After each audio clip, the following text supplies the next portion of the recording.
notaris-notaris ini selain bagus membaca aktanya, ternyata lebih bagus lagi pada saat mengaji, Masya Allah. Jadi itu adalah kegiatan-kegiatan yang dilakukan dalam rangkaian peringatan Milad Notaris Muslim Indonesia yang keempat. Kemudian kajian sore ini akan menutup rangkaian peringatan Milad ini, akan tetapi jangan khawatir karena Notaris Muslim Indonesia ini mempunyai bidang tablik yang salah satunya adalah rutin mengadakan kajian-kajian. Untuk itu Bapak Ibu hadirin yang hadir di sore ini, baik yang notaris ataupun yang bukan, karena memang kajian kita selalu bersifat untuk umum. Jadi nanti untuk kapan lagi kita akan mengadakan kajian, kita tunggu saja flyernya ya. Insya Allah kita akan mengadakan kajian daring secepat mungkin, karena itu merupakan salah satu program rutin dari bidang tablik. Apakah di Rembang Gus Baha sudah hadir? Oh belum ya, kursinya masih kosong. Baik, jadi teman-teman, Bapak Ibu sekalian, walaupun kajian kali ini dilakukan secara daring, insya Allah ya kita tetap mendapatkan keutamaan dari majelis ilmu, karena memang setelah pandemik ini banyak hikmah yang kita bisa dapatkan. Salah satunya kajian kita ternyata bisa menembus jarak ya, karena sekarang enak banget kajian, apapun kajiannya bisa kita ikuti, dimanapun kajiannya bisa diikuti asalkan ada sinyal yang baik. Jadi ini salah satu hikmah dari pandemi ini, bahwa sekarang kajian bisa diikuti oleh siapa saja. Baik, sambil menunggu Gus Baha, ini sebagian jadi Milad Notaris Muslim Indonesia ini kita adakan dari 3 kota yang berbeda. Sebagian panitia berada di Rembang, langsung mengawal Gus Baha di sana. Sebagian panitia berada di pondok pesantren di Sukabumi untuk mengikuti rangkaian secara kopi darat di pesantren kita di Sukabumi, dan sebagian panitia mengendalikan dari Jakarta, dan sebagian tim IT berada di Jawa Timur. Luar biasa. Jadi ini kita berkolaborasi antar notaris di seluruh wilayah Indonesia untuk mengadakan acara milad ini. Baik Bapak Ibu, mohon bersabar. Ini kita juga sedang menanti kedatangan Gus Baha di Rembang. Sesaat Gus Baha datang, kita akan langsung mulai kajiannya.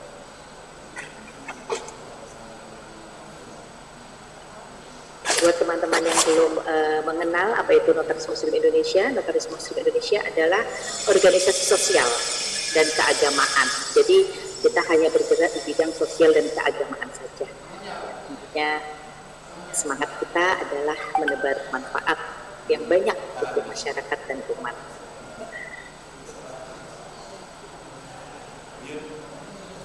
Baik, sambil menunggu kedatangan Gus Baha, mungkin Mas Tommy bisa menayangkan pidato Pak Ketua Umum tadi mungkin Mas Tommy, biar teman-teman atau Bapak-Bapak Ibu yang baru pertama kali ikut kegiatan ini mengetahui tentang Notaris Muslim Indonesia. Ada video singkat dari Ketua Umum kita Bapak Heri Sosiawan.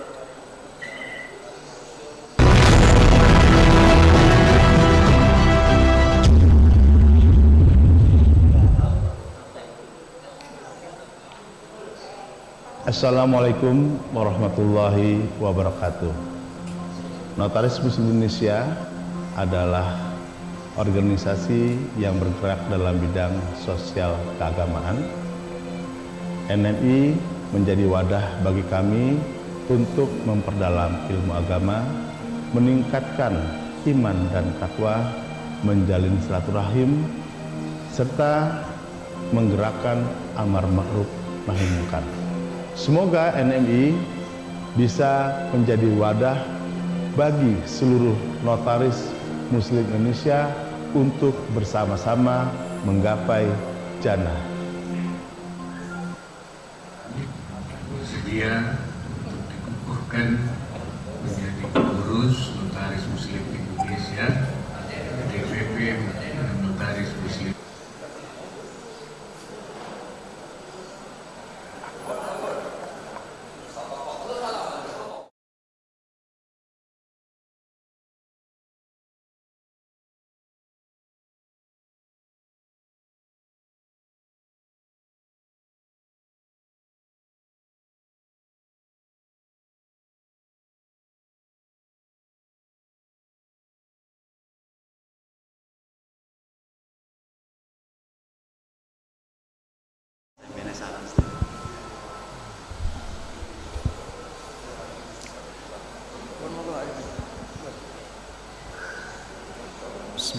Assalamualaikum warahmatullahi wabarakatuh.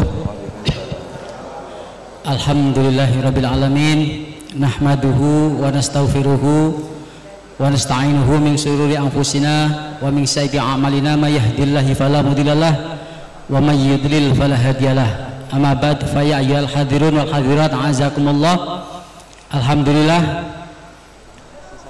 dalam sore ini kita bisa berkumpul dengan dalam keadaan sehat walafiat,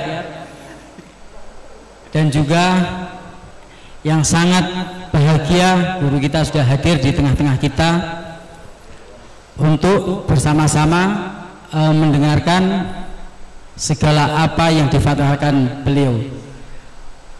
Untuk memulai acara kita, mari kita bersama-sama membaca Al-Fatihah. Al-Fatihah.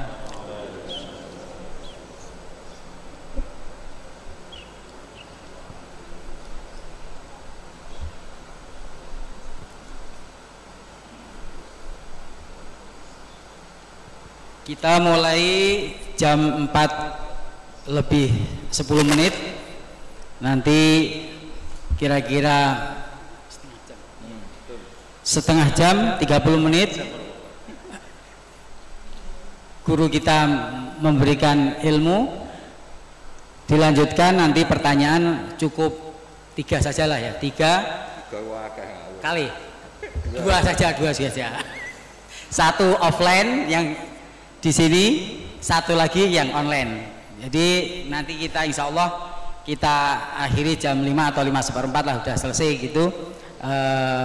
Dan untuk menyingkat waktu, kami serahkan kepada guru kita Gus Bahak untuk mulai.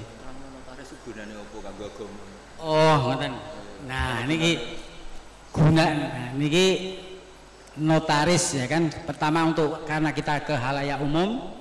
Jadi notaris itu adalah, ini beliau barusan saya disuruh menerangkan apa itu notaris, nggih tak terangke. Dawe guru kudu harus nurut. Nah, notaris itu adalah pejabat umum, ya kan, pejabat umum di mana mewakili negara untuk kepentingan masyarakat, ya kan. Untuk kepentingan masyarakat memberikan kekuatan hukum secara otentik. Nah, itu dibuktikan dengan akta notarial. Nah, disitulah pembuktiannya secara otentik. Nah, nanti mungkin dibahas juga sama Gus Bahak itu, karena bahasa Arabnya notaris itu katibul adl. Nah, itu nanti kan falyaktub katibul bil adl. Nah, itu jadinya katibul adl itu bahasa Arabnya notaris. Nah, nanti Gus Bahak akan mungkin nambah-nambah kan ahli tafsir. Saya suruh menerangkan fungsinya notaris, nanti Gus Bahak menerangkan katibul adl seperti apa. Mungkin itu untuk lebih lagi umpama karena kita di pesantren, seperti mau bikin yayasan, lembaga badan hukum lainnya, PT ataupun koperasi atau apapun. Nah, ini di dunia pesantren akan berjumpa dengan namanya notaris. Nah, notaris inilah yang menjembatani perwakilan negara untuk kepentingan terhadap semua warga negara Indonesia. Mungkin itu singkatnya. Nanti kalau lebih luasnya bisa didiskusikan lain karena waktunya nanti akan berkurang. Mungkin seperti itu.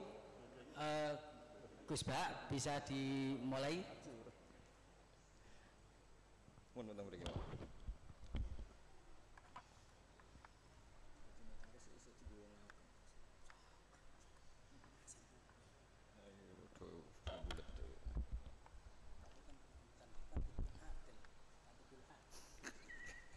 Assalamualaikum warahmatullahi wabarakatuh.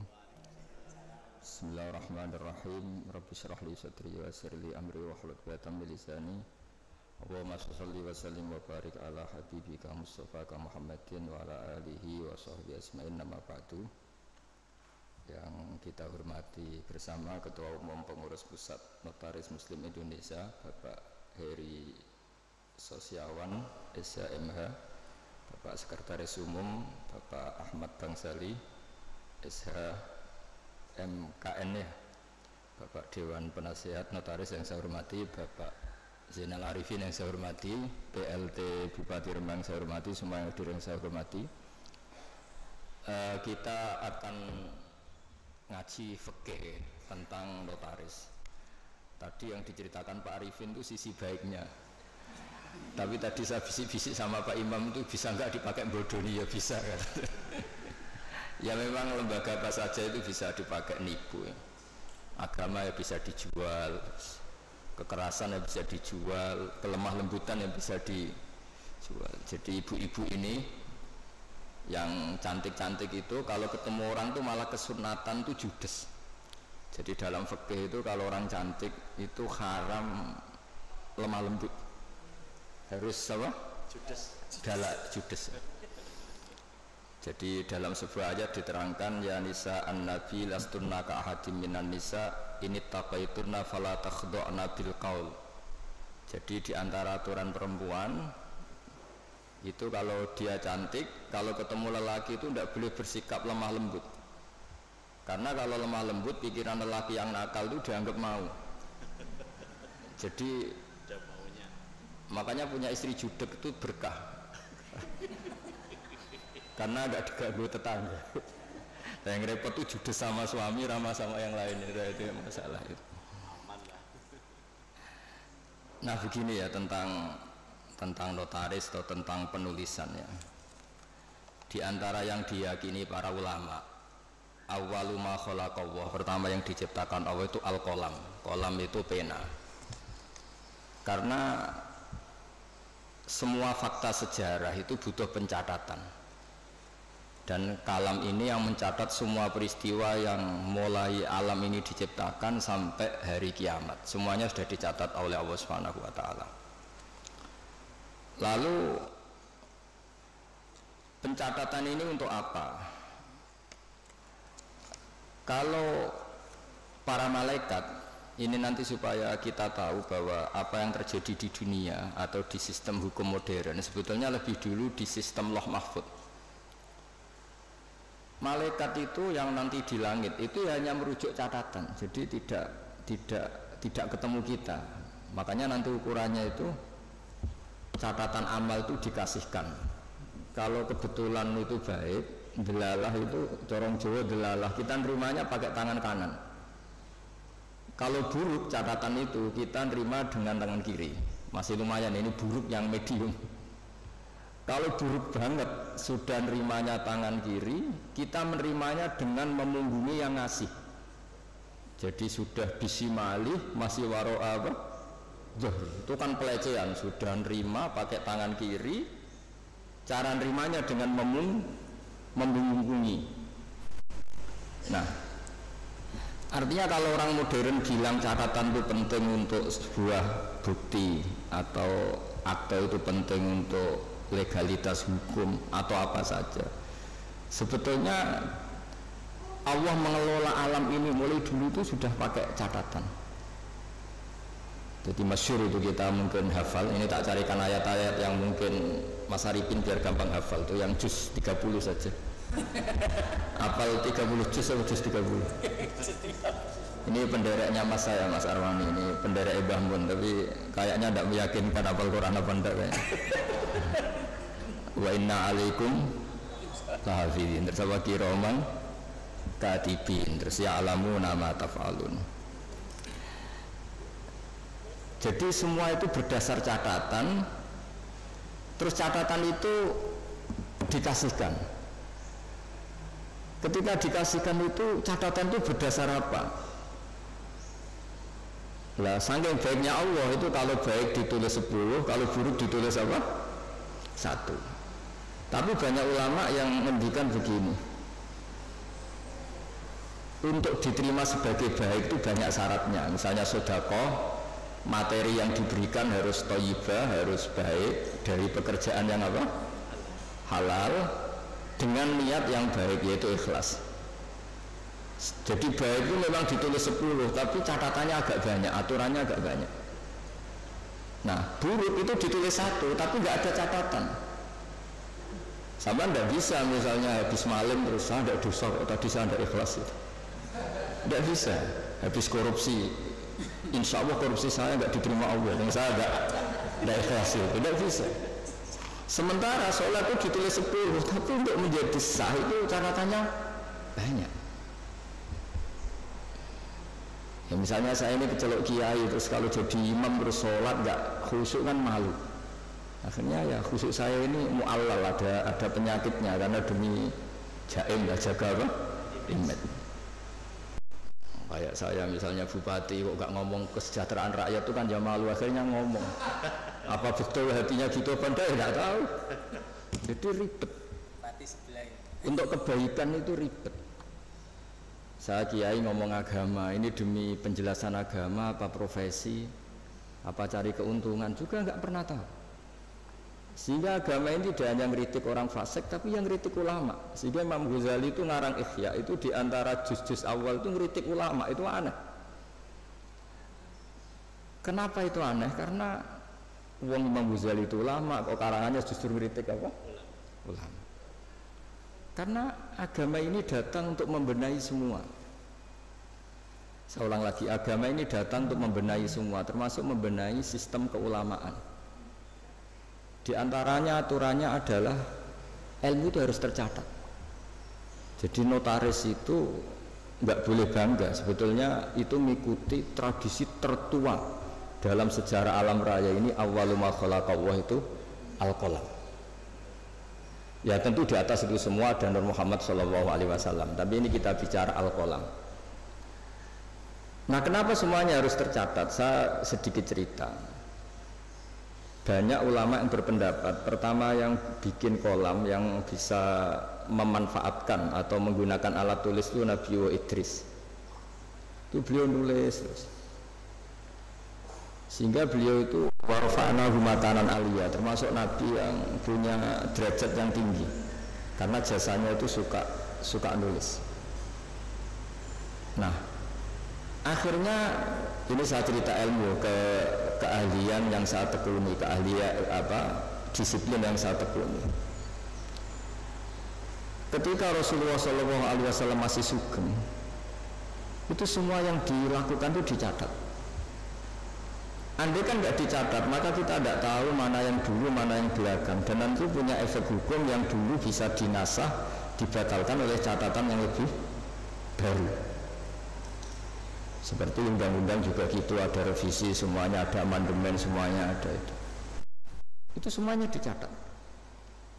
Tapi jangan katakan catatan itu mengikat, ya tidak juga, karena yang bohong juga banyak. Sehingga dalam ilmu hadis ada hadis maudhu, dipalsukan. Jadi kalau notaris kok ceritanya baik semua kayak Pak Arifin, ya tidak mungkin hadis saja bisa dipalsu, apalagi notaris aktor. Itu di Jakarta saya sering ketemu orang-orang kaya kalau cerita satu tanah sertifikatnya bisa 3, asli semua. Ya kan ribet. Nah, kalau di dunia perdukunan itu semuanya bilang punya Nogo Sosro, asli semua. Sing ahli Istanbul ya semuanya punya Istanbul, semuanya ngeklaim asli semua. Jadi catatan itu penting, tapi kemudian validasi tadi menurut agama itu siapa? Dulu, era dulu yang dipercaya itu orang adil. Orang adil itu orang yang nggak pernah dosa besar atau tidak sering melakukan dosa kecil. Lalu dunia ini bergeser lebih mendengar ke saksi ahli. Ini yang mulai agak ruwet menurut agama, tapi tidak ruwet menurut ilmu modern. yaitu saksi itu harus orang yang ahli, yang membidangi itu. Padahal ahli itu biasanya ya ahli dalam bidangnya juga ahli ngakali. Makanya dulu guyonannya Gus Dur itu terkenal itu. Ada ustadz itu agak salah itu, ya memang salah itu. Ada wartawan dia nggak ngerti ustadz, singkat cerita Gus, ustadz itu orang suci, kenapa maksiat? Jawabannya Gus Dur lucu, yang boleh maksiat itu ustadz, kamu tidak boleh. Kenapa Gus? Karena dia tahu caranya tobat, kamu tidak tahu. Jadi sebelum maksiat sudah tahu, kalau melihat perempuan lain tobatnya wudhu kan gitu. Kalau ngerasani Pak Imam nanti tobatnya minta maaf, kan sebelum dosa sudah tahu caranya tobat. Nah, orang-orang ahli hukum, ahli pidana itu tahu cara ngakali pidana. Jadi, nah ini PR bagi kita semua. Lalu Allah itu tahu semua apa yang akan dilakukan hambanya, termasuk akal-akalan itu. Baik akal-akalan merekayasa kebenaran maupun akal-akalan dalam apa saja. Di sini akhirnya Quran itu ya bicara wa makaru wa makarallah wa huwa khairul makirin. Karena manusia itu mulai dulu cerdas. Ketika orang Yahudi dilarang berburu hari Sabtu dan hari Sabtu itu ikan banyak, mereka tidak berburu hari Sabtu, bikin jebakan, ya. Jadi bikin jebakan tok tapi nggak diambil. Setelah ikan itu tertahan, diambilnya hari Minggu, ya. Jadi ya, jebak, ya, jadi orang Sabtu ini tapi Minggu. Jadi Nabi Idris itu cerita yang terkenal, yang pertama manfaatkan alat tulis itu. Sampai anda usah tanya ini riwayatnya ini hoax apa enggak, hadisnya maudhu apa enggak. Nanti setelah alim saja tanya itu. Sebelum alim jangan tanya dulu. Baca kitab tidak bisa konyol al hadis maudhu, enggak, ini ribet orang-orang. Nanti setelah alim bisa baca kitab baru debat saya, supaya nanti kalau masih debat tak tanya sudah alim kok gak belajar apa sendiri. Nabi Idris itu ingin masuk surga. Singkat cerita dia itu berdoa, ya Allah, di antara anak ini cerita ini jarang saya ceritakan. Pertama ini saya cerita di semua ngaji baru ini saya cerita. Ini agak spesial notaris ini karena Nabi Idris ini nabi pertama yang apa? Memanfaatkan tadi alat tulis. Itu nabi itu ya aneh cara berpikir. Nabi itu memang ya agak aneh cara berpikir. Nah, tapi anehnya orang baik. Saya itu kok kasihan sama malaikat yang ngatur matahari. Kan kalau menurut keyakinan agama semua sistem alam raya ini dipasrahkan malaikat. Lahu muakibat, pokoknya semua yang mengatur alam raya ini sama Allah dipasrahkan sama malaikat. Lalu orang modern entah bilang itu satu sistem atau satu apa terserah lah. Tapi kalau istilah agama itu malaikat. Makanya diantara jawabannya Pak Quraisy Shihab ketika ditanya kalau makanan ada malaikatnya, hewan ada malaikatnya, padahal menurut ilmu modern itu tidak ada. Terus kata Pak Quraisy, jika gizi kamu katakan gizi, lalu vitamin kamu katakan vitamin, tidak ada yang larang, kenapa agama pas bilang itu ada malaikat kamu ribet gitu. Jadi sebetulnya manusia itu ya lucu. Ketika sama tak kasih tahu, pisang itu ada vitamin apa? Kamu kan jawab vitamin A. Andai kan dulu penemunya bilang vitamin Z gitu kan, kamu tetap bilang Z. Iya kan? Kenapa ketika kita bikin istilah malaikat ribet? Jadi sebetulnya manusia itu aneh. Ya dulu orang ya nggak ada namanya bupati, adipati. Sekarang jadi bupati. Mungkin pencipta bahasa adipati memang kepi, ganti jadi bupati itu dulu adipati. Ya itu kan masalah nama saja, masalah apa? Singkat cerita Nabi Idris itu ya Allah, tolong beri keringanan malaikat yang bagian ngatur matahari. Nah, sebagian ngatur orang cantik kan ringan, bagian ngatur pohon-pohon yang indah itu ringan. Bagaimana malaikat yang ngatur apa? Matahari, panasnya kayak gitu terus kata Allah, doa kamu saya kabulkan. Hari setelah doa itu malaikat yang bagian ngatur matahari itu merasa rileks, nggak seberat kayak biasanya. Akhirnya tanya, ya Allah, kenapa saya sekarang jadi ringan tugas saya? Ya berkat doa ini Nabi Idris. Singkat cerita terus tolong beri hak dia terbang ke langit karena sudah mensyafaati saya. Terbang dia ke langit. Ketemu malaikat. Jadi orang baik itu ya kadang ngakali. Ketemu malaikat Israel, tolong saya kasih tahu rasanya mati. Tapi ya kasih mati dia. Akhirnya di surga. Setelah di surga itu cerita kiai kuno itu, setelah kamu belum saatnya masuk surga, pulang lagi. Terus kata kiai kuno itu sandalnya ditinggal satu. Terus kata Nabi Idris, saya belum bisa keluar Gusti sebelum sandal itu ketemu. Lah surga itu luas, dicari sampai sekarang nggak ketemu. Makanya warafa'nahu makanan aliyah itu ada ulama mengatakan di antara nabi yang nggak meninggal selain Nabi Isa itu Nabi Idris, karena beliau sekarang itu masih tertahan di surga nyari sandal. Nah, itu ya gara-gara ngakalin malaikat Israel akhirnya mangkel. Ini kan orang belum mati, tadi kan mintanya mati itu uji coba, kenapa mati betulan terus gak mau kembali. Ini cerita. Jadi Allah itu saking baiknya, kadang-kadang kesaksian orang yang agak-agak nipu itu ya diterima. Dulu itu ada orang saking percayanya hadisnya Nabi. Ini cerita nyata ya, tapi saya tidak ingin dijadikan syariat. Ada orang tuh saking percaya sama hadisnya Nabi, dalam hal itu bagus, tapi dia harus nipu untuk mengaplikasikan itu.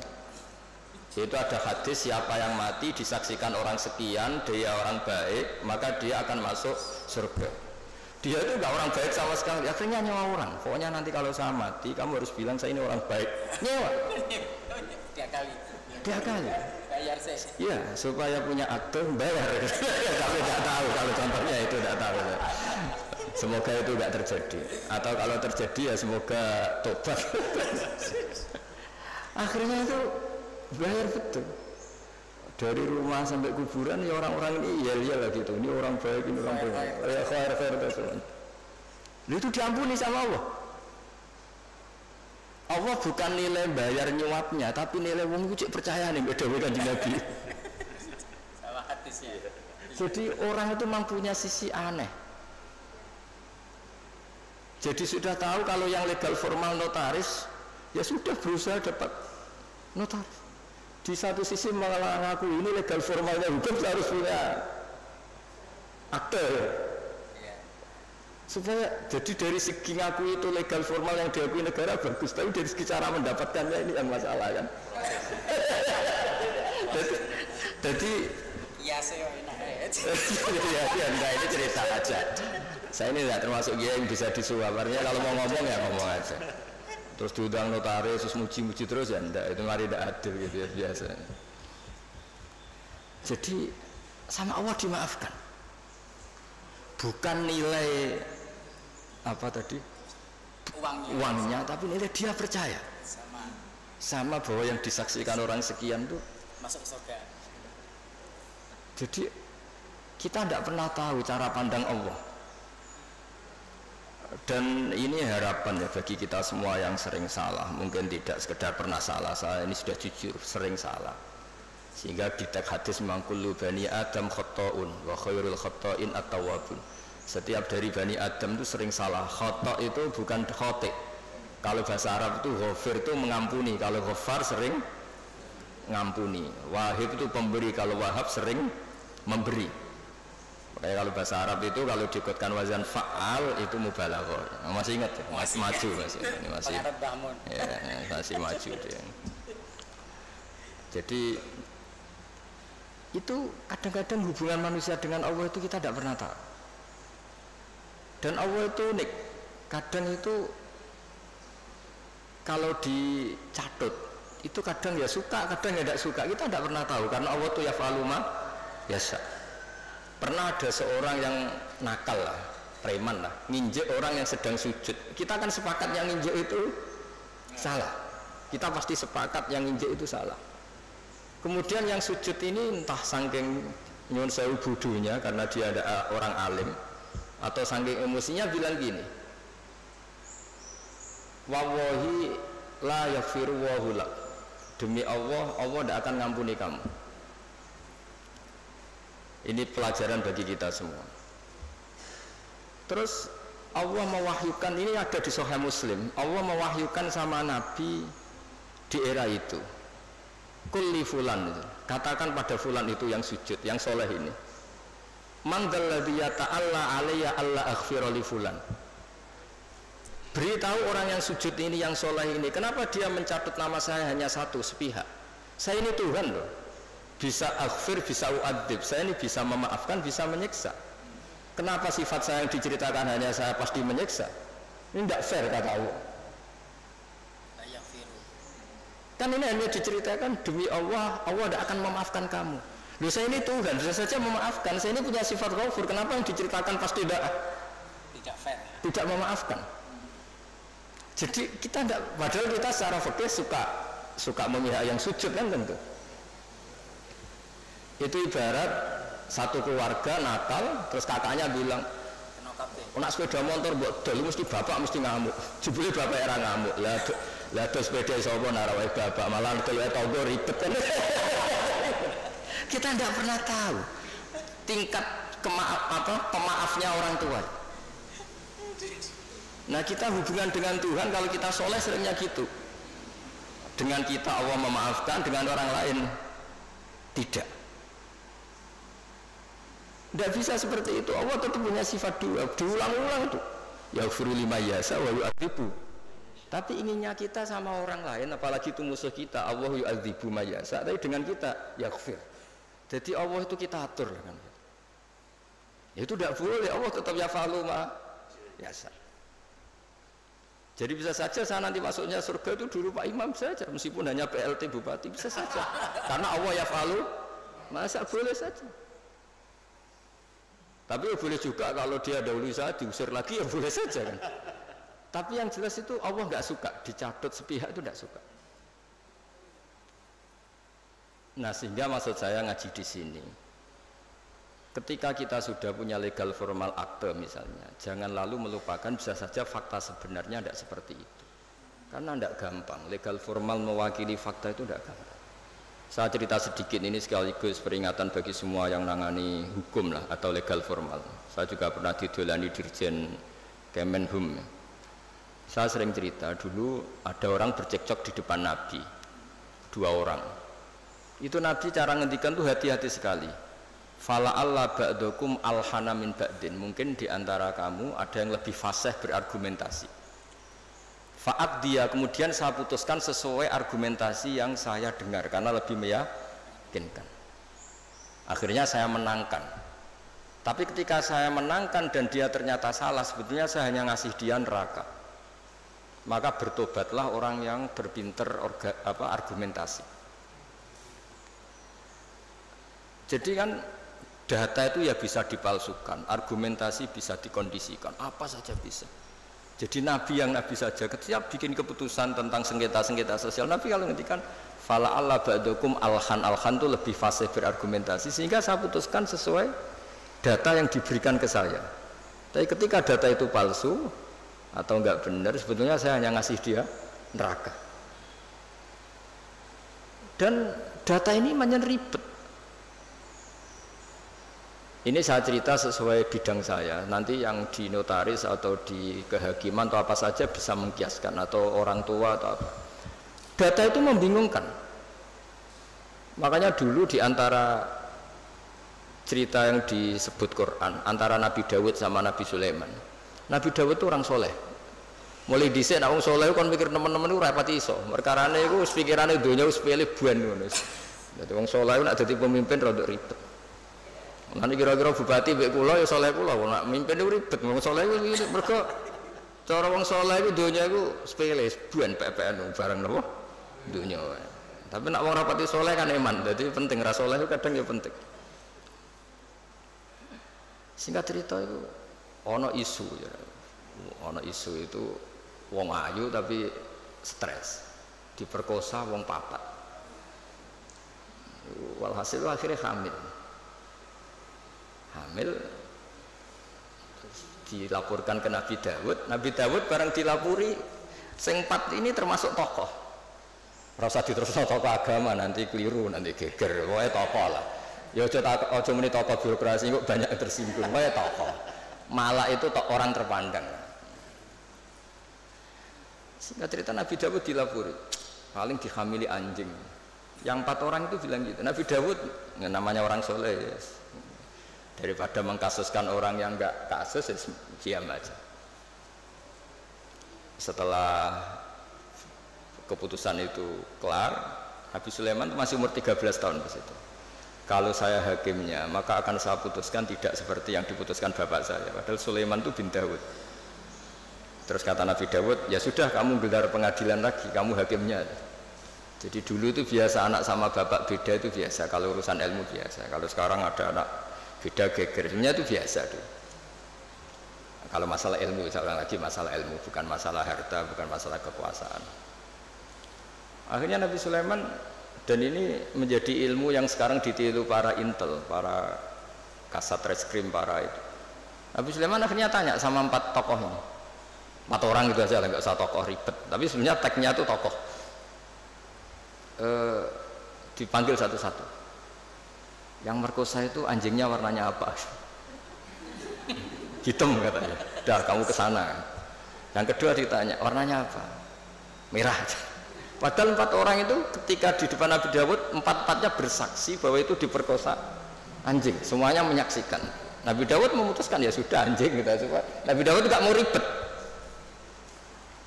Berarti sudah merah, hitam, putih. Tidak tahu yang keempat jawab ungu apa nggak ada anjing. Pokoknya 4 ini warnanya beda-beda. Setelah satu-satu terus dikonfrontasi bareng. Kamu tadi bilang apa? Hitam. Kamu tadi bilang apa? Merah. Kamu tadi bilang apa? Putih. Katanya menyaksikan bareng. Kenapa anjingnya jadi beda-beda? Berarti kamu bersekongkol bohong ya? Wah, akhirnya ngaku kalau keempat ini yang tadi yang merkosa. Jadi apa ya? Menghakimi itu tidak gampang. Sehingga di Quran itu kalau Allah muji Nabi Dawud itu hanya dipuji kebaikannya, diantaranya inna sakharna ma'hul jibala yusabbihna seterusnya.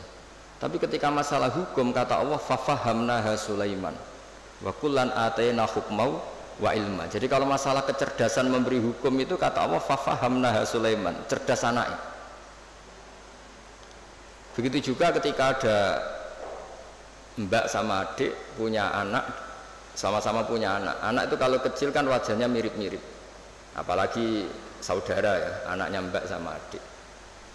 Singkat cerita, di tengah hutan itu dimakan oleh serigala. Ya kalau sama-sama cantik, anaknya kan mirip-mirip karena bersaudara. Nah, sing sitok Afrika, sitok Indonesia kan raine sekarang beda. Ini kan sama-sama satu klan yang sama, satu marga. Setelah dilaporkan Nabi Dawud, beliau memutuskan sesuai yang meyakinkan argumentasinya. Diputuskan, ya sudah yang hidup ini milik kamu. Misalnya menang adiknya. Ya sudah, karena kebetulan yang sebetulnya punya bayi tadi tidak bisa berargumentasi. Akhirnya Nabi Sulaiman ya sama, kalau saya hakimnya tidak saya putuskan seperti itu.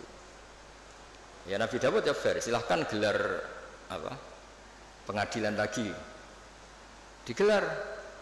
Terus kata Nabi Sulaiman, ambilkan sapeso ya. Daripada 2 bersaudara ini bersengketa, bayinya dipotong 2 ya, dibagi katanya. Ini yang mbaknya ini yang tadi kalah itu langsung spontan, itu tidak bayi saya, silahkan dikasihkan adik saya. Sehingga adiknya tenang saja. Terus adiknya ditanya, kenapa kamu tenang saja? Kalau adiknya harus dibagi. Akhirnya dimenangkan mbaknya. Pikirannya Nabi Sulaiman, membiarkan bayi dipotong 2 itu tidak naluri seorang ibu, mesti jadi kira bener. Sing mbaknya karena ingin bayi ini nggak dipotong sampai rela dikasihkan orang lain, sementing bayi saya hidup. Ini naluri seorang ibu. Nah, ini kepintaran Sulaiman. Jadi dia memanfaatkan psikologi untuk memutuskan siapa yang. Sebetulnya di notaris, di kehakiman bisa pakai teori itu. Ono wong kok oleh ngajakno permohonan wis bulat terus. Sajane wis alamat wis. Karena kata Nabi itu semua riwayat mengatakan al-haqqu sahlun, kebenaran itu nyaman. Bawaannya kebenaran itu nyaman. Ditanyakan tetangga-tetangga yaitu miliknya, ditanyakan kerabatnya yaitu miliknya. Tapi kalau barang nggak bener itu mesti mubang. Kan harus ngambil data-data yang nggak valid divalid-validkan yang apa. Sebenarnya kalau barang hak itu pasti gampang. Tapi masalahnya selalu ada orang yang pintar berargumen.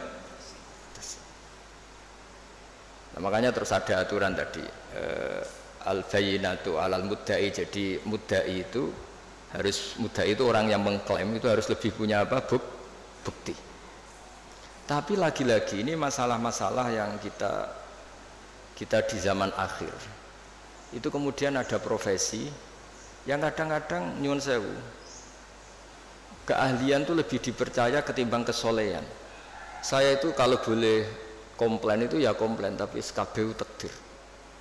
Misalnya ini contoh ya yang terkait kita nekuni agama. Kita ini tentu suka bela orang soleh itu suka.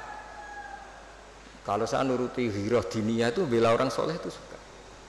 Tapi kita juga harus tunduk sama sifatnya Allah Ta'ala itu wa yaghfiru liman yasha. Juga kita harus tunduk bahwa Allah bisa saja mentobati siapa saja, kapan saja. Jika Nabi itu kalau disuruh masuk nama munafik itu ya nggak mau. Bisa saja Allah itu aradawahu bi khair entah kapan. Kayak apa bencinya Nabi sama Wahsy karena membunuh orang paling dicintai Nabi itu Qatilu Hamzah. Tapi malah Wahsy dikasih apa? Tobat sama Allah. Makanya kata Imam Ghazali, berapa orang sing sabbal anbiya akhirnya yatubu alaihim. Itu yang akhirnya iman sama Nabi itu dulu orang-orang yang pernah ingin bunuh Nabi. Iya, Abu Sufyan itu yang mimpin perang Uhud Abu Sufyan, mimpin perang Badar Abu Sufyan. Tapi akhirnya tobat jadi mertuanya Nabi. Sehingga kita ini atas nama agama juga ininya bela orang soleh mati-matian. Tapi atas nama agama juga memberi harapan kepada orang yang sedang fasik karena banyak cerita mereka itu tobat. Sehingga kalau kita atas nama ilmu ya sudah mengikuti cara Allah ngendikan. Misalnya liyadzawwa shadiqina bisidqihim wa yu'adzibal munafiqina ya insa'a aw yatuba. Sudah kita harus ngomong 2 kali. Allah menyiksa orang munafik itu ya insa'a kalau Allah ingin. Aw yatuba atau Allah memberi tobat. Jangan karena kita marah seakan-akan orang itu pasti kena siksa.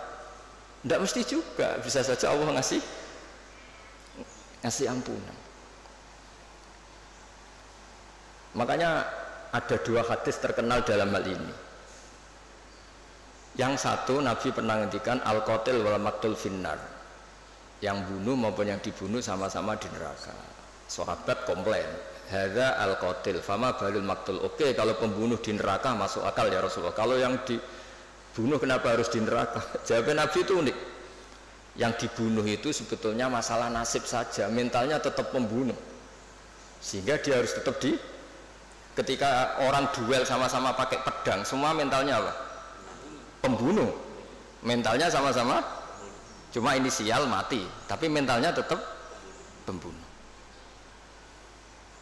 Sehingga dengan dihitung niatnya ini ya sama-sama harus di neraka. Al-qatil wal maqtul finnar. Tapi Nabi pernah ngendikan juga suatu saat saking rahmatnya Allah, al-qatil wal maqtul sama-sama happy di surga.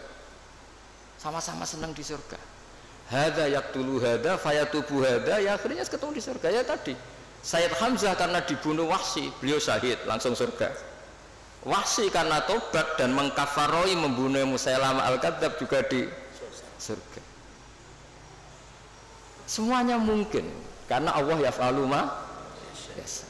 Dan Allah yaghfiru liman yasha wa yu'adzibu man yasha. Nah di sini kenapa banyak kiai-kiai alim itu tidak tegas. Kata orang yang nggak pinter, kiai NU ora tegas. Sakjane kok perkara tegas ora tegas. Ya pancen ngaji, ya, untuk ngaji wis ngene iki. Ini bukan urusan tegas tidak tegas, pancen untuk ngaji kabeh ora mesti. Sehingga sing soleh pun berdoa mati-matian supaya husnul khotimah. Kita mungkin saudaranya itu 5. Ternyata mungkin di antara mereka ada yang cara mendapatkannya itu cara Jawa menang-menangan. Ya kan kita tidak pernah tahu.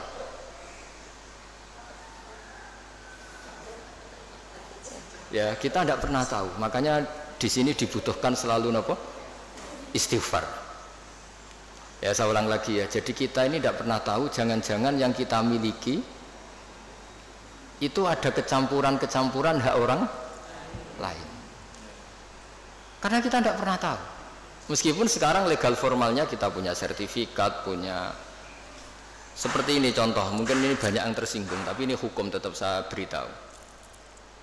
Dulu Nabi itu melarang kalau orang terpelajar bertransaksi sama orang lugu. Dalam ilmu ekonomi itu layabi hadirun dibadin. Orang terpelajar itu nggak boleh transaksi sama orang lugu. Karena bawaannya itu mesti ngakali. Bawaannya itu mesti ngakali. Terus naha Rasulullah antalakir rukban. Nabi itu melarang secara ekonomi penjual dari kampung-kampung itu dicegat sebelum masuk pasar. Jadi Nabi inginnya orang yang bawa sapi itu sampai ke pasar sapi supaya ngerti harga pasar. Tapi kadang-kadang tengkulak itu suka dicegat di perjalanan, apalagi dulu belum ada internet, belum ada HP. Terus orang dicegat ngertinya yaitu sudah harga terbaik. Padahal itu harga paling murah. Itu sehingga naha Rasulullah antalakir rukban. Terus di kitab Fathul Mu'in, ini dengerin semua maklar-maklar ini supaya tobat. Di Fathul Mu'in itu walayasihu bi'ul fuduli, jual belinya maklar itu nggak sah di kitab Mu'in. Tapi Indonesia kan nggak anut Mu'in, anut untung rugi kadang-kadang itu. Jadi misalnya gini Pak Arifin ya, saya ini orang desa bawa sapi ya, sudah mbah-mbah tua itu, sudah mbah-mbah tua bawa sapi. Biasanya bawaannya maklar itu, mbah ini jenengan sapi ini kepengen pajeng pinten ya 10 juta. Puluh mbah 10 juta. Biasanya mbah tua dilungguh ning warung kon ngopi, dibiayai paling 5.000 kan kopi. 5.000. Terus si Pak Arifin tadi jual sapi itu di pasar. Kalau laku 11 juta ya dijual, mbah mau dikasih 10 juta. Tapi kalau lakunya hanya 9, gak ngangkat mbah dibalekno meneh. Mau rugi 5.000. Nah, pertanyaannya gini. Ketika nyata-nyata laku 11 juta, uang 11 juta itu imbalannya sapi apa imbalan omongannya Pak Arifin? Harga sapi apa harga apa? Enggak, sapi itu masih milik siapa coba? Mbah itu. Berarti uang 11 juta itu milik siapa? Mbah itu. Tapi kamu ikhlas enggak nyetorkan 11 juta? Mana cari nih. 1 juta berarti ini. Mesti mbah mau kan sampean kepengen 10 juta itu 10 juta. Pertanyaannya tetap saja secara fikih 11 juta itu semuanya milik mbah tadi. Karena yang kamu jual masih. Nah, sebetulnya ada cara supaya halal. Mbah sapi tak utang. Berarti kalau diutang nanti ketika payu 11 juta ya kamu ya gak masalah kan posisinya mbah sapimu payu dol piro 10 juta. Oke 10 juta tak utang mbah ya. Berarti payu 11 juta kamu bayar 10 juta. Tapi resiko nak payu 8 juta kamu tetap bayar 10 juta.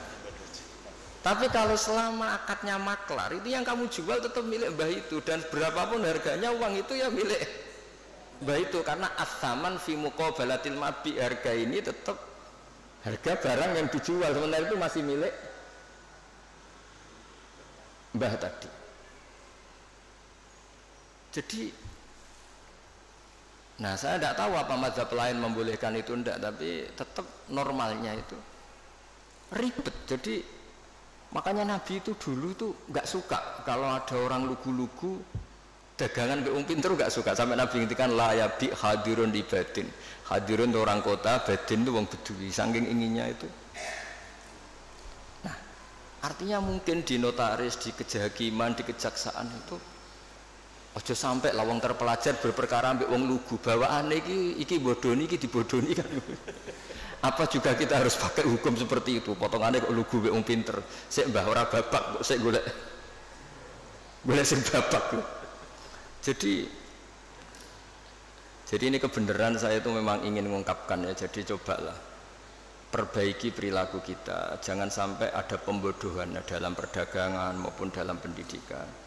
Dulu ketika kita komplain sama sistem pendidikan nasional, kenapa sering ada regulasi juga gitu. Masa yang di NTT sama daerah-daerah terbelakang standar nasionalnya disamakan yang di Jakarta, kan nggak boleh.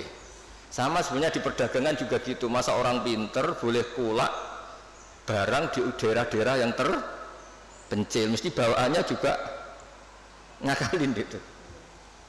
Jadi cuma ya gimana ya kita seperti itu mau, cuma ini cerita ngaji, kamu ngelakoni nge monggo boten nge istighfar, pokoknya ini kan cuma saya harus ngomong supaya orang itu ngerti lah sebenarnya agama ini menata semua. Soal kita tidak bisa melakukan itu ya kita istighfar, tapi agama ini sudah mengatur semua supaya sistem ini supaya mengayomi. Kan kula niku angger ana wong desa ngoten. Kadang-kadang kula kan kecelok kiai gede lah, kadang-kadang wong ya kepengin Gus kula niku duwe tanah sak menten teng daerah niki dol Gus regane murah. Ayo mending sampean es pinter ae dagangan ribet pinter sik. Dan nek sampean butuh duit tenan nulung malah rapopo gak ribet, sanggep ae hibah kek-kekan mergo ribet. Lah saiki ora ngomong di dhuwit iku seneng wong desa tetep goblok. Ben tetep kena di akali.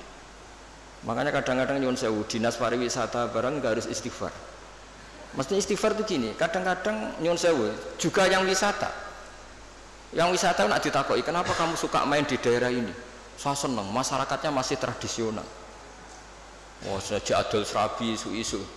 Mereka ini bangsa kita yang juga ingin maju, tapi sing tukang wisata seneng nak mereka tetap desa jadi gue tontonan, bukan gue objek. Kita ini katanya mau mengentaskan dari yang nggak terpelajar menjadi terpelajar. Nah, kadang-kadang manusia pedalaman nyun sewu tinggal tontonan, manusia pohon tinggal. Udahlah, kiai ya istighfar, saya sebagai ulama juga istighfar, semuanya istighfar. Bahkan Nabi yang sempurna, yang maksum, yang nggak pernah salah pun menganjurkan semua orang itu harus tetap istighfar. Tapi kamu misalnya benci dinas pariwisata ya keliru-kelirunya tadi. Awal mereka terakses oleh publik ya gara-gara ini. Dan barokahnya terakses ini suatu saat anak-anak pedalaman ini akhirnya kita tidak pernah tahu hikmahnya. Jadi pokoknya semuanya terus butuh istighfar, nggak bisa ndak. Ya misalnya secara legal formal Pak Imam ini PLT Bupati Rembang, mimpin Rembang, tapi secara hukumnya Allah misalnya jangan-jangan kamu pimpin tuh wali, orang wali mimpin wali kan ya kurang ajar misalnya. Jadi hukum ya semua hukum ya ribet kan menurut hukum gitu. Tapi ya sudah kita ya ikhlas wae dipimpin panjenengan ini aturan dunia gitu. Makanya kalau nanti guyon mbek Pak Ganjar dinanteng dunia mimpin kula sonan akhirat gentenan ya. Karena memang harus seperti itu. Karena jogeman ulama uga wali jadi seneng dunia dipimpin akhirat dipimpin menang ribet. Jadi kudune gentenan oh. Gantian. Nah ini pelajaran bagi kita. Jadi di antara keinginan Rasulullah SAW itu orang-orang yang tertinggal itu sampai masuk pasar Pak Arifin supaya ngerti harga pasar sehingga mereka terpelajar. Sama lihat di bab di Sahih Muslim atau Bukhari itu betapa Rasulullah itu di bab B itu diulang-ulang. Nah Rasulullah antalakir rukban layabi hadirun libadin. Tapi ini orang sudah mulai lupa, malah seneng kalau ada orang-orang lugu seneng. Kulak ning desa wae ijek murah. Nah ini kalau apa? Artinya kan kita sebetulnya suka kalau bangsa kita ini dolan kono wae masyarakat ijek desa. Suweneng. Anak bangsa sendiri, saudara kita sendiri kene wisata dhuwur gubuk, ndelok petani ijek desa nu suweneng. Menawa ning atine kena diakali. Nggak sing seneng rabi ya ngono, rabi ini kayaknya murah. Ngirit. Aktif ingin. Jadi Rasulullah itu kayak apa hebatnya itu. Jadi di antara yang dilarang Nabi gimana? Orang-orang desa bersentuhan sama orang. Tapi yang dilarang orang kotanya karena ini yang dianggap subjek. Nah ini enggak niat nyinggung siapa-siapa, tapi cobalah wong ini ngaji supaya ngerti lah bahwa betapa agama ini mengatur apa semua. Ya, saya kira demikian. Assalamualaikum warahmatullahi wabarakatuh.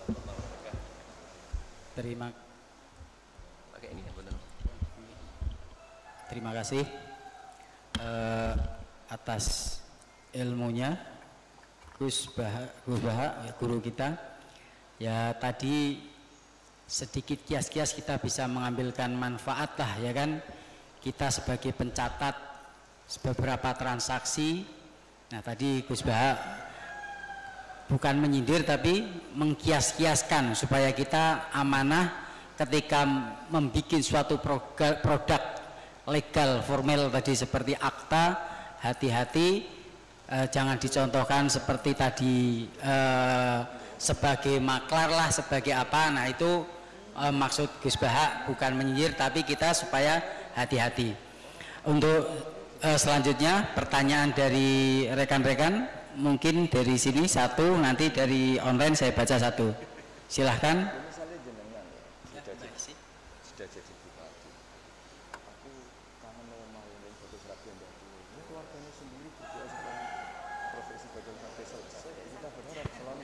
Assalamualaikum warahmatullahi wabarakatuh. Waalaikumsalam warahmatullahi wabarakatuh. Terima kasih atas waktu yang diberikan kepada saya. Gus Baha ini idola kami, Gus, dari Jawa Timur kami. Oh iya, dari iya. Surabaya. Iya, jauh-jauh ke Surabaya dari sini ingin mendengarkan langsung pengajian Jauhan Gus Baha. Banten.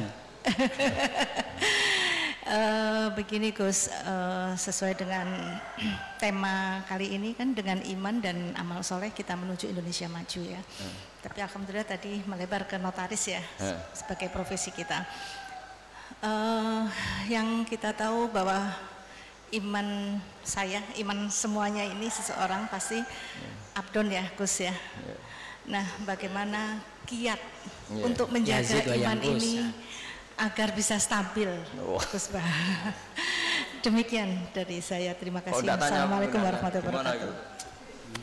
Wonten gurune kok murite. Monggo, Gus. Masalah iman itu banyak ulama yang berpendapat, termasuk mayoritas ahli sunnah wal jamaah. Ibu Isi ya? Kok bisa namanya gitu? Iskarima. Oh ya bahasa Arab itu. Iya, nggak usah diteruskan nanti mati dulu. Itu kan hiduplah secara mulia atau mati secara syahid. Begini ya, iman itu banyak ulama berpendapat, mayoritas ahli sunnah bahwa iman itu bisa naik, bisa turun. Tapi banyak ulama juga yang berpendapat tidak bisa naik, tidak bisa turun, karena iman itu tasdek. Tasdek itu membenarkan. Jadi misalnya gini, saya beri contoh ya. Ini misalnya, ini warna apa? Biru ya? Biru. Saya berkeyakinan pulpen ini biru. Ya sudah biru. Ketika saya tidak menggunakan pulpen ini secara baik, saya tetap berkeyakinan ini biru. Ada orang yang berkeyakinan ini biru dan memanfaatkan kebiruannya. Ada orang yang berkeyakinan air itu menyegarkan. Dan kemudian dia pas dahaga tidak minum. Keyakinannya benar tapi dia bodoh karena sudah ngerti solusinya minum kok tidak mau. Tapi imannya masih benar. Kalau nah di sini banyak ahli sunnah wal jamaah. Orang percaya kalau Allah itu Tuhan, Muhammad adalah Rasulullah wa Habibullah, tapi dia nyuwun sewu tidak sholat. Menurut pendapat ahli sunnah wal jamaah, dia tetap entah kapan tetap masuk surga karena dia tetap iman.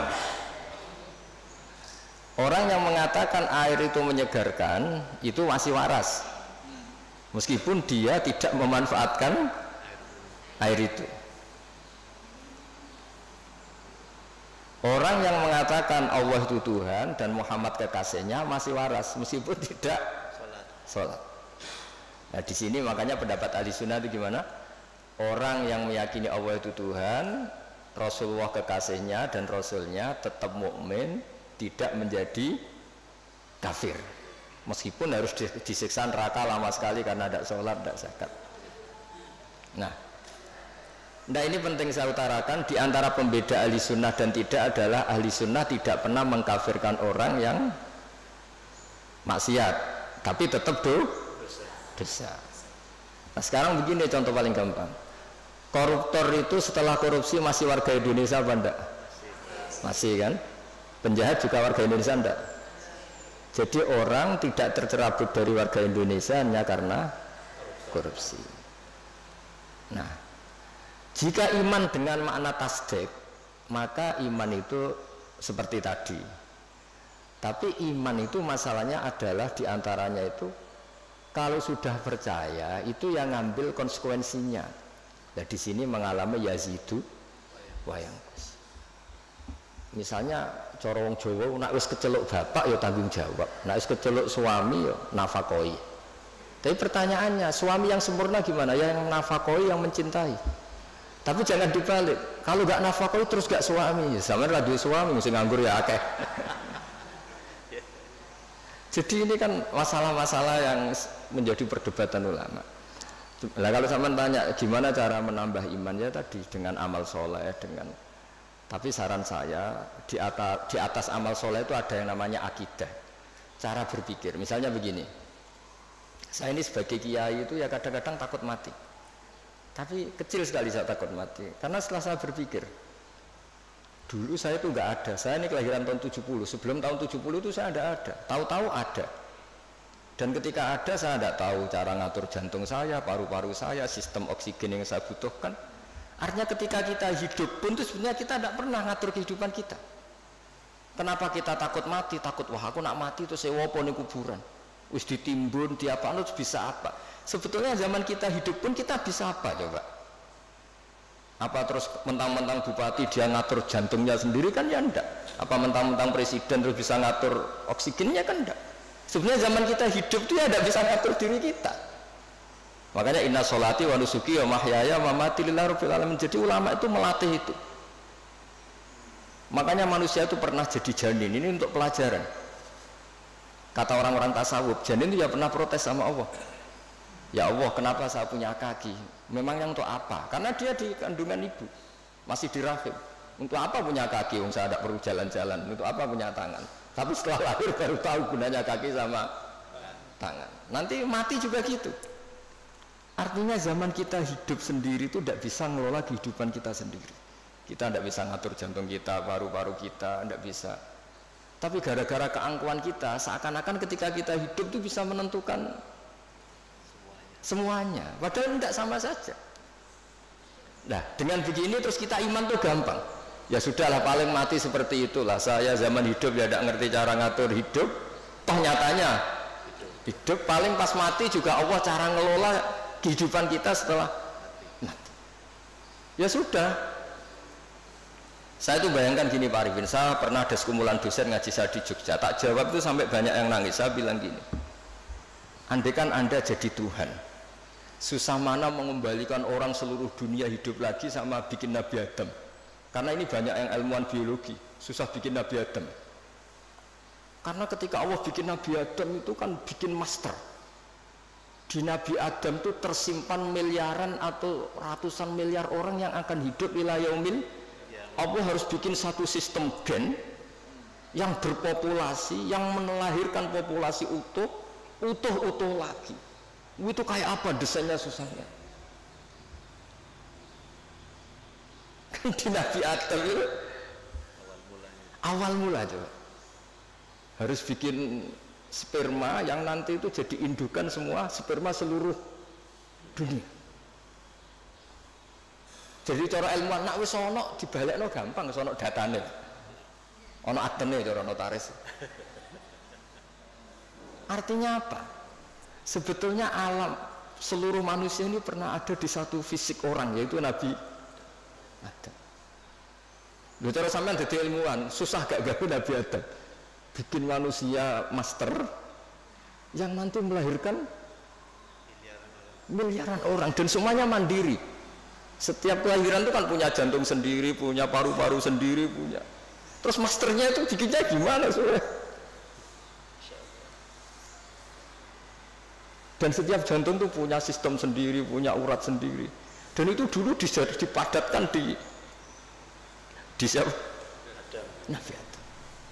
Makanya Allah tuh sering cerita, kalau kamu tidak percaya kenapa saya bisa mengembalikan kamu setelah mati, coba kamu berpikir, kamu bada'na awwala khalqin no itu dari tanah dan kemudian jadi manusia. Ya sama lah, setelah itu nanti jadi tanah tak jadikan manusia lagi, masalahnya apa? Kan nggak pernah ada masalah kata Allah. Nah itu juga cara-cara menambah apa? Keimanan, maksud saya seperti itu. Ya saya kira demikian. Kemudian ini saya satu dari online ya kan, yang lagi ngetren katanya nih Gus. Jadi sekarang ada katanya hayya ala jihad. Oh, provokator kan. Nah ini pertanyaannya dari Mas Faris Sidoarjo. Bagaimana kriteria batasan sehingga dikatakan pemberontak pada pemerintah yang sah atau buhot? Dan kemudian bagaimana menyikapi kejadian yang lagi ngetren viral tentang adzan ajakan jihad? Apakah itu ada tuntutan dari Nabi atau tidak, atau termasuk bid'ah? Oh. Nah, berat. Enggak, biasa aja kan. Enggak, ini kalau notaris bakas ini aneh. Pertanyaan umum ini. Enggak, sebetulnya semua orang tahu kok apa adzan itu ya dengan kalimah-kalimah yang sudah seperti itu riwayatnya dari Rasulullah Shallallahu Alaihi Wasallam. Dan kita masalah jihad juga ngerti lah. Dulu bangsa kita ini dijajah Belanda ya mereka otomatis jihad. Dulu Mbah Hasyim ya bikin resolusi jihad. Semua itu kan muqtadul hal, sesuai konteks. Nah, kalau dalam keadaan damai juga orang ya nggak suka jihad ya, karena ya saya pernah baca di beberapa kitab kewajiban jihad itu penting. Andai kan dulu tidak diwajibkan jihad ketika kita dijajah Belanda sama Jepang, itu juga bingung. Andai kan Islam tidak punya ajaran apa? Jihad itu. Tapi ketika hukum itu berdasar muqtadul hal, maka hukum itu menjadi gugur ketika muqtadul hal itu tidak ada. Jadi tanggapi saja secara ilmiah. Jadi kita juga kebingungan loh, andai kan dulu nggak ada bab jihad di fikih itu ketika kita dijajah apa?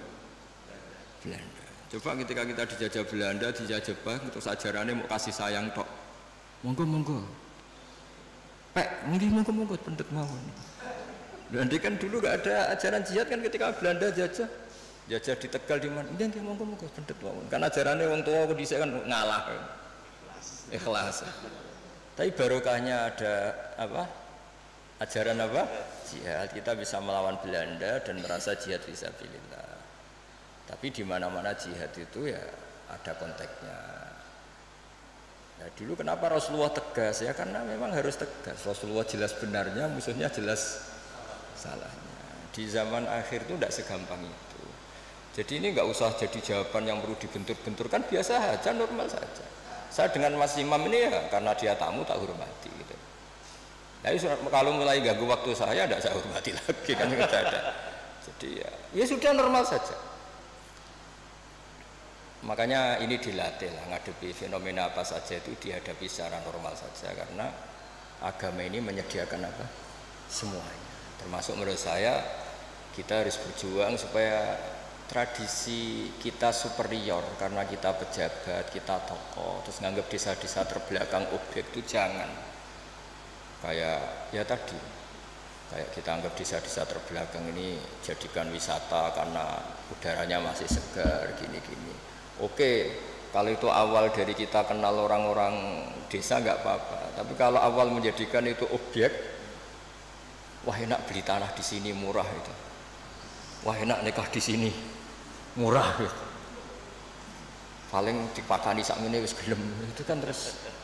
Jadi intinya itu ya seperti itulah. Saya mohon semohon-mohonnya agama ini datang dengan nggak suka namam, nggak suka adu-adu.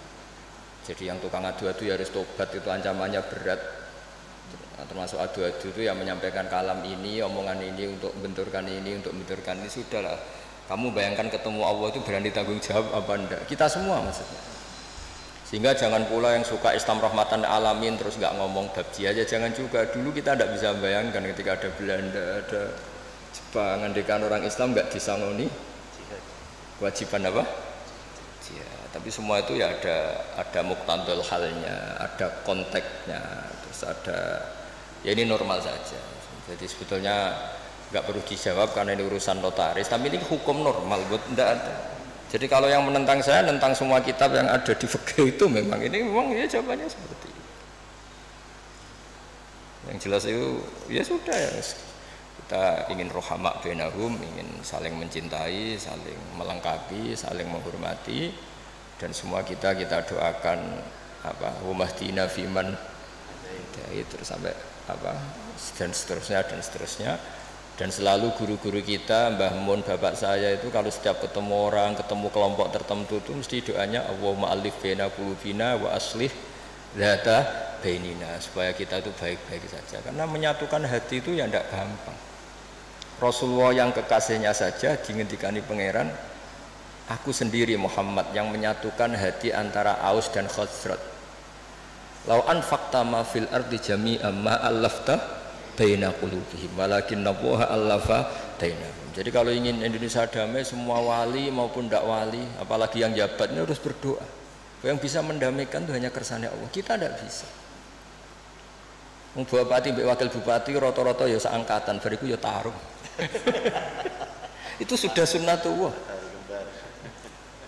Jadi artinya makanya di antara sifatnya Nabi di beberapa kitab dulu itu apa? Mengumpulkan api dan salju. Ketika Ka'bul Akhbar dan banyak peneliti Taurat itu ngerti Nabi punya sahabat yang bernama Abu Bakar yang dingin sekali, dan punya sahabat Umar, itu yang dimaksud. Jadi mengelola hatinya orang itu. Apalagi ngelola 2 istri atau 3 istri dari zaman itu susahnya. Iya itu kan ya ilmunya dapat. Jadi saya mohon sekali lah bahwa kita harus sering berdoa tuh Allahumma alif baina qulubina wa aslih dzata bainina, dan kita disatukan oleh Indonesia. Semuanya anak bangsa harus kita hormati, kita harus ingin Indonesia ini baik, lebih baik, karena PR kita ini banyak sekali. Jangan dihabiskan untuk hal-hal yang ya, jadi saya mohon sekali, jadi ya sudah seperti itulah, nggak usah ini bukan jawaban saya, jawaban nurani seluruh bangsa Indonesia, seluruh bangsa dunia. Itu kan ya normal, ini kan sudah. Sebenarnya nggak perlu dijawab, sudah normal, ini normal sekali. Mana ada saja. Lah ini ku mawon kula niku. Udah ini sudah selesai. Selesai. Lah niku tasih setunggal mari. Oh iya. Ya.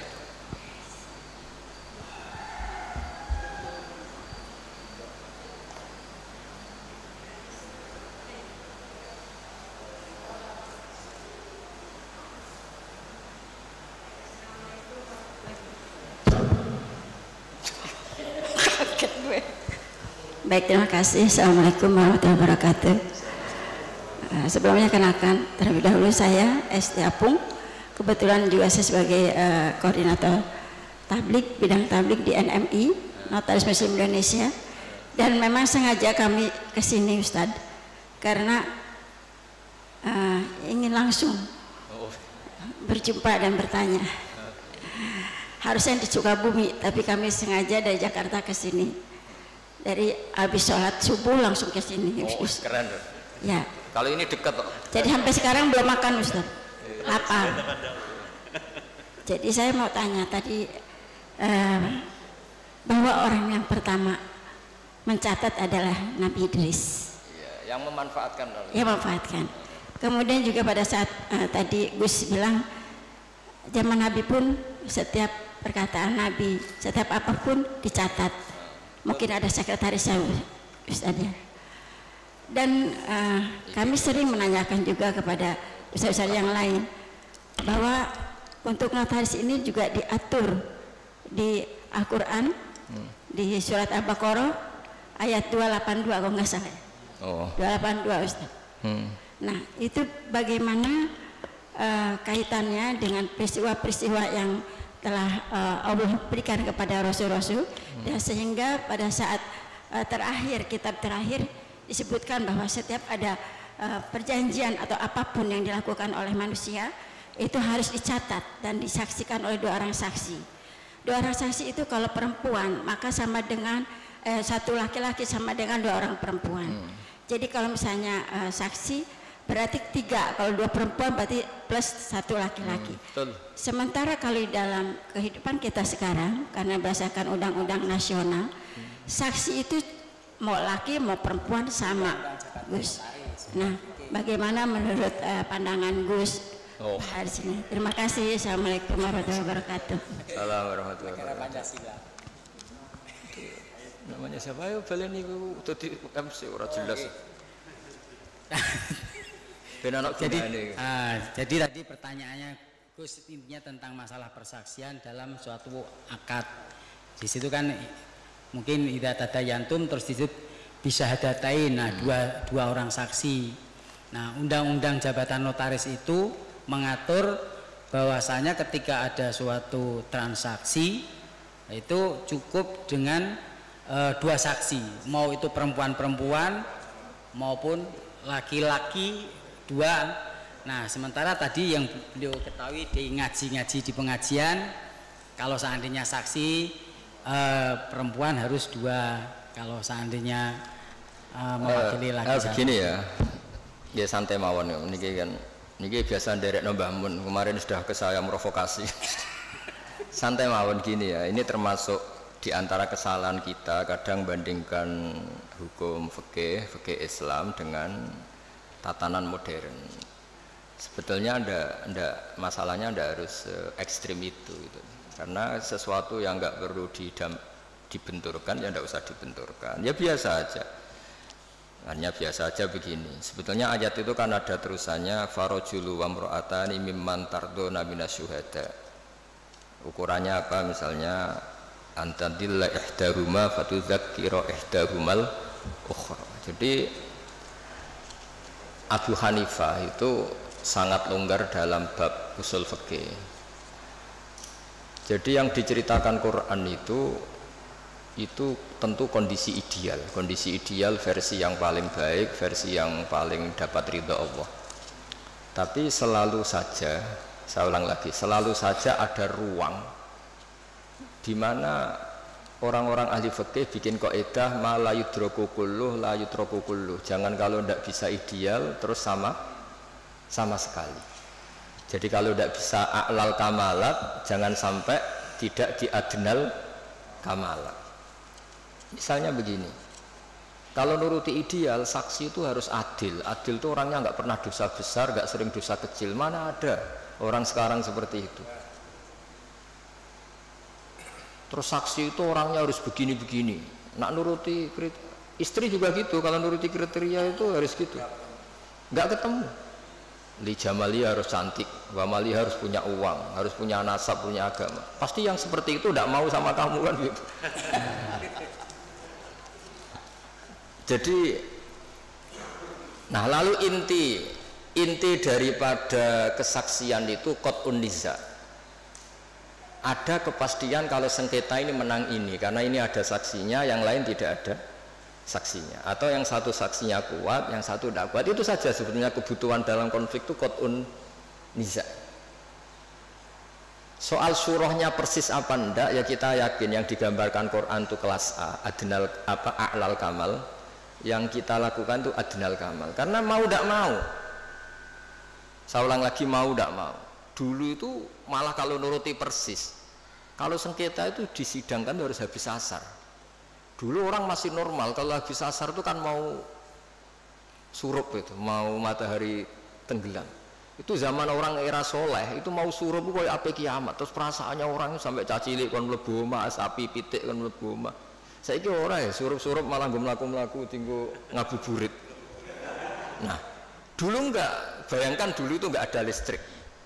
Enggak ada listrik, terus orang itu kayak histeris setiap mau ngadepi apa malam itu. Karena enggak ada. Sehingga supaya orang itu takut akhirat, takut kematian, kalau ada sidang penting disuruh habis asar. Ini kalau menurut cerita Quran. Makanya kan di Quran itu ketika ada dua orang itu bersaksi fayuqsimani billah la syaitan dari ba'da sholat itu disuruh apa? Habis sholat apa? Asar. Jadi dulu itu orang itu sampai seperti itu. Tapi sekarang eranya rubah, orang itu profesional, ada jam ngantor. Jam ngantor jam 9, jam 10 itu waktu orang paling lupa mati. Kan dulu itu izzadatu bainikum idza hadara ahadakum mutawun taraka khairan al-wasatu dan akrabun terus sak terus itu jadi dicari waktu paling orang itu gampang ingat akhirat, kemudian dia ada bohong mergo surup-surup. Makanya kalau orang dulu sudah umur sak Pak Arifin waktune wis asar, maksudnya wis meh gitu. Dan dulu itu ngefek betul sampai Nabi ngendikan jangan sholat habis asar, karena habis asar itu setan sedang mengangkangi di sisi ini. Itu makanya dulu terus dipakai kesaksian supaya orang itu takut.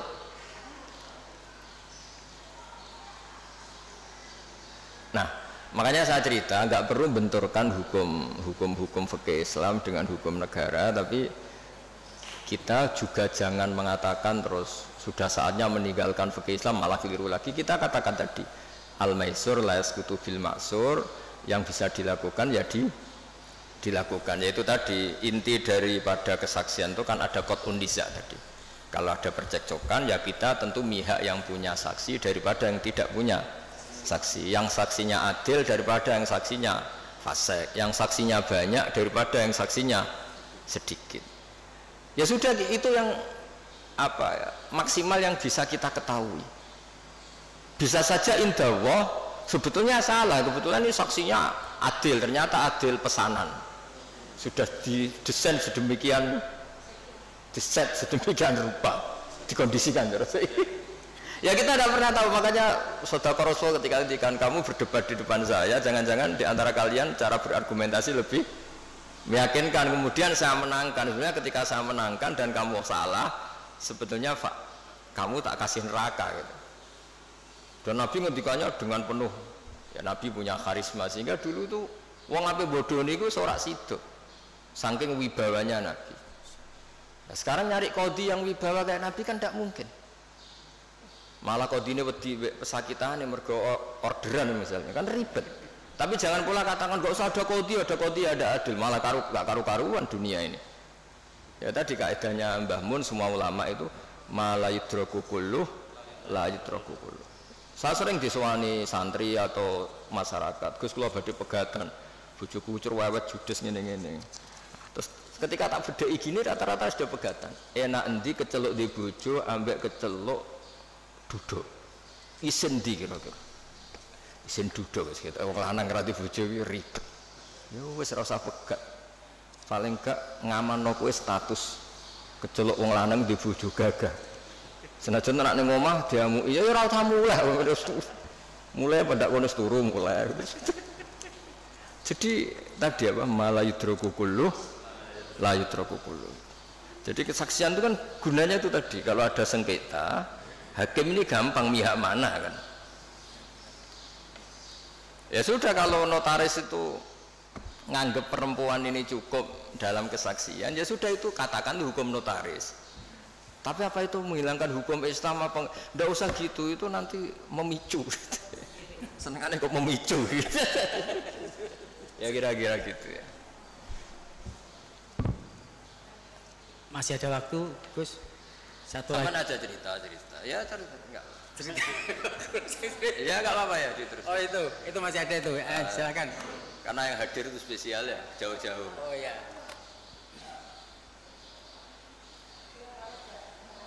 Kayak pemimpin itu harus hadir, nggak menuruti gitu, nggak ada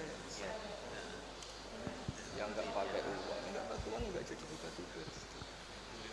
Terima kasih. Saya tadi sangat terkesan apa yang disampaikan Gusmu berkenaan dengan Gus Baha, saya mohon maaf, berkenaan dengan perdagangan ya. Iya.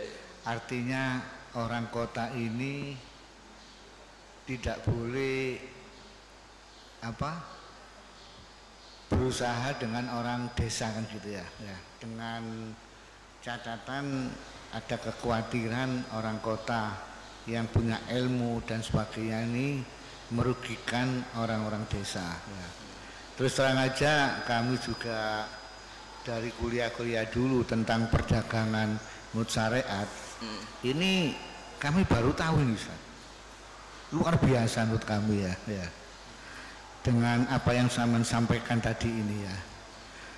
Dan fenomena di masyarakat ini real memang ya. Kita tidak bisa menutup mata ya bahwasanya perdagangan orang desa dengan orang kota ya ini akan ada yang dirugikan, yaitu orang-orang desa, kecuali orang kota tadi ini betul-betul memegang syariat ya.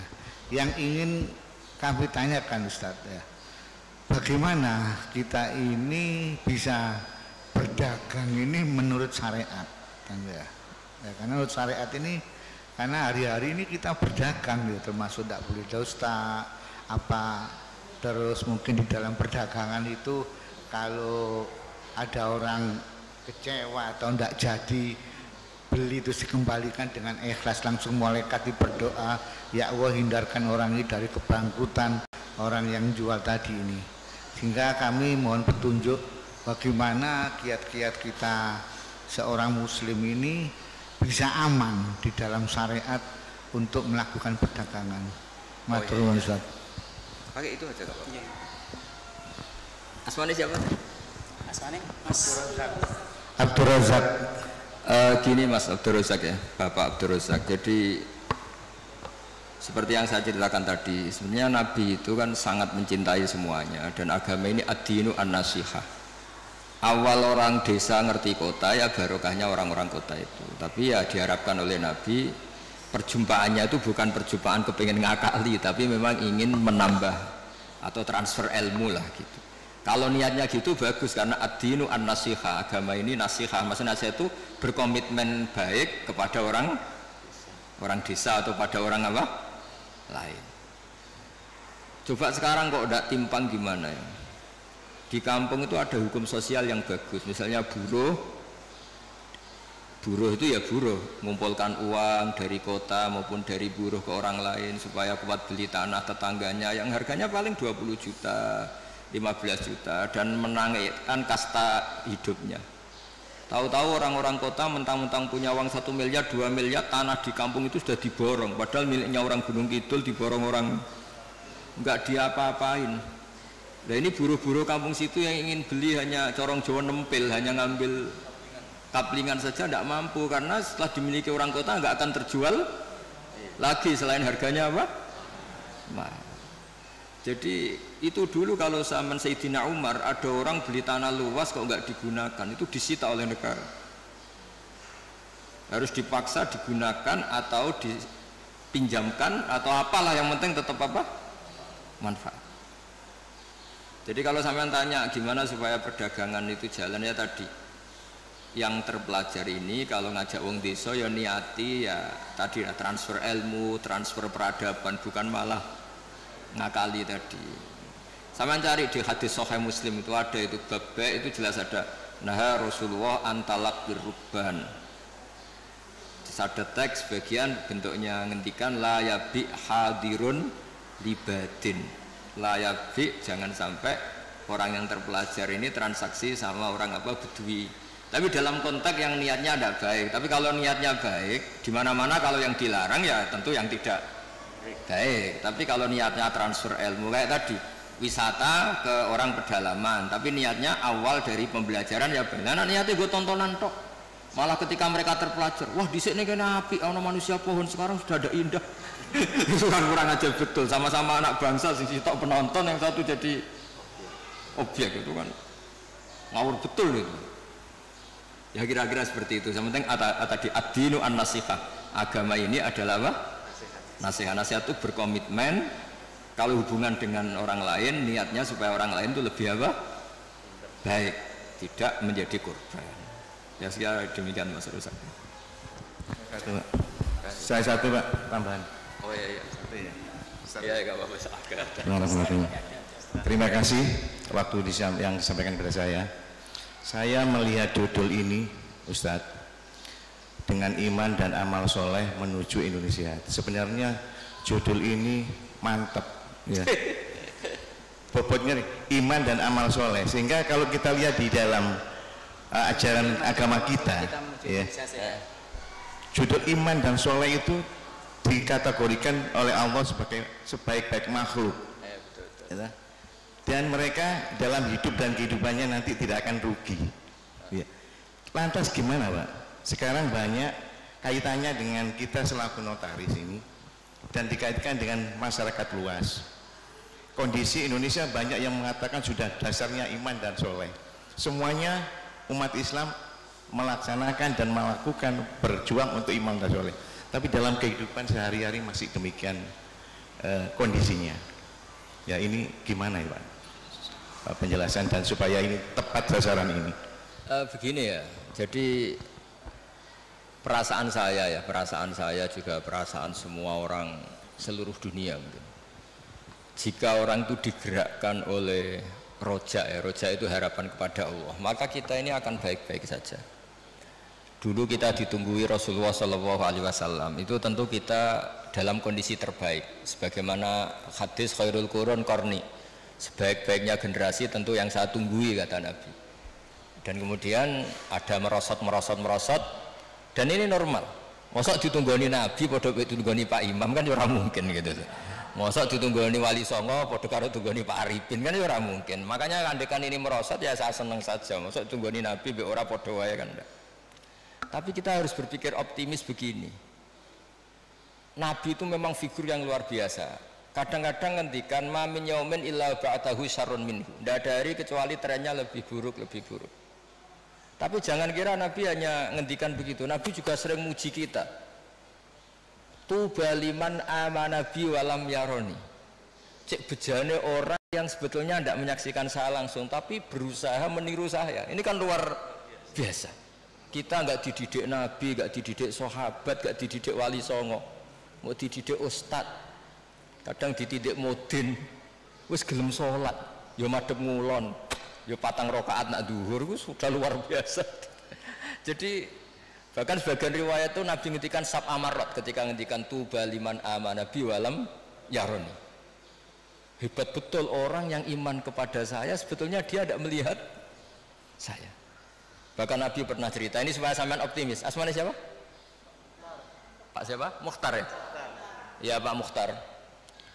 Nabi itu pernah cerita begini Pak Arifin, siapa orang terbaik dari kalian yang paling iman? Terus kata sahabat, ya kita. Cara Jawa gini, bangkune kowe ora apik, wong roh aku tak didik aku. Ya roh ajarlah kamu baik, tak didik saya langsung. Ya malaikat yang di aras, kata Allah, wahai malaikatku, wajar dong kamu iman sama saya, wong kamu penjaga aras, tahu surga, tahu neraka. Akhirnya yang dipuji oleh Allah, oleh Rasulullah siapa? Orang yang surga ya tidak tahu percaya surga, neraka tidak tahu ya percaya neraka, apa saja percaya padahal tidak tahu. Ya kita ini. Jadi nanti kalau kita ketemu malaikat-malaikat penjaga neraka atau penjaga surga itu ya punya sisi yang kita keren. Malaikat kamu percaya ada neraka? Ya tahulah, usaha penjaganya. Saya dulu gak tahu saja percaya. Saking imannya pada Rasulullah Muhammad SAW. Artinya kita juga punya sisi top. Wong ora roh kok iman itu kan luar biasa. Jadi ini supaya optimis ya. Jadi dulu Indonesia terkenal Buddha, Hindu, dan kita dulu minoritas.